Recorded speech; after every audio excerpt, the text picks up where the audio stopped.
আসসালামু আলাইকুম। Hello viewers, আজকে আমি আপনাদেরকে তৈরি করে দেখাবো মজাদার কাঁকরোল ভাজা। কাঁকরোল ভাজাটা আমি খুবই সহজে সিম্পলভাবে তৈরি করে নিয়েছি। কাঁকরোল ভাজা তৈরি করার জন্য এইখানে আমি অনেকগুলো কাঁকরোল নিয়েছি। এইখান থেকে কিছুটা কাঁকরোল আমি কেটে নেব। কাঁকরোলগুলো দেখতে খুবই সুন্দর ছিল, টাটকা, একদম ফ্রেশ, সবুজ এবং সতেজ ছিল। এইখান থেকে আমি একটা কাঁকরোল নিয়েছি কেটে নেওয়ার জন্য।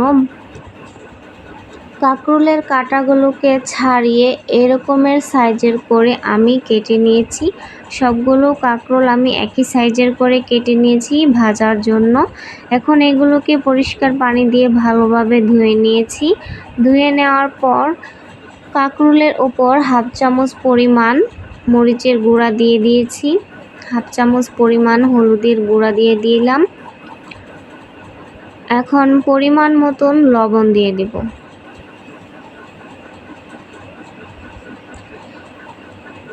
সব কিছু দিয়ে দেওয়ার পর এখন হাতের মধ্যে অল্প একটু পানি নিয়ে মরিচ, হলুদ এবং লবণটাকে কাঁকরোলের সাথে মিশিয়ে নেব।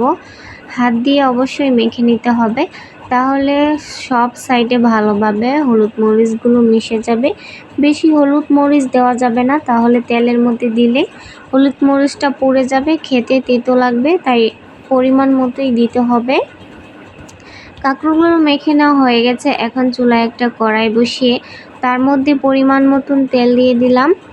তেলটাকে একটু চারদিকে ছড়িয়ে দিচ্ছি। এখন মেখে রাখা কাঁকরোলগুলো আমি কড়াইয়ের তেলের মধ্যে দিয়ে দিলাম। একে একে সম্পূর্ণ কাঁকরোল আমি দিয়ে দিচ্ছি। সবগুলো কাঁকরোল আমি একসাথে দিয়ে দিয়েছি। এখন সিদ্ধ হওয়ার জন্য একটি ঢাকনা দিয়ে ঢেকে রাখবো।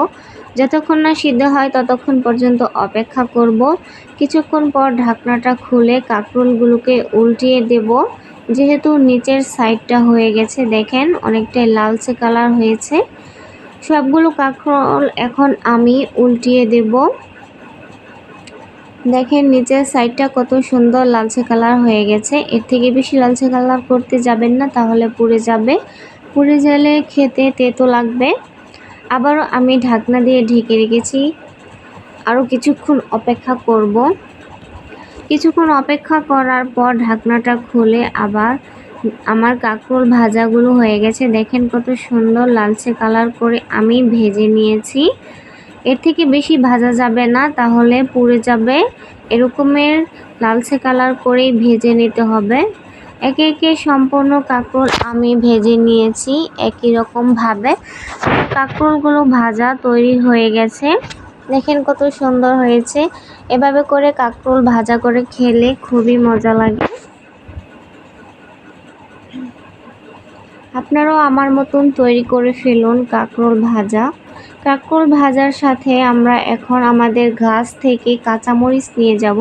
একটা ভিডিওতেই কাঁচামরিচের গাছগুলো দেখিয়েছিলাম, তখন মরিচ ধরেনি। এখন আল্লাহর রহমতে প্রচুর মরিচ এসেছে এই গাছে। মরিচগুলো খুবই ঘ্রাণযুক্ত, খেতে অনেকটাই ভালো লাগে।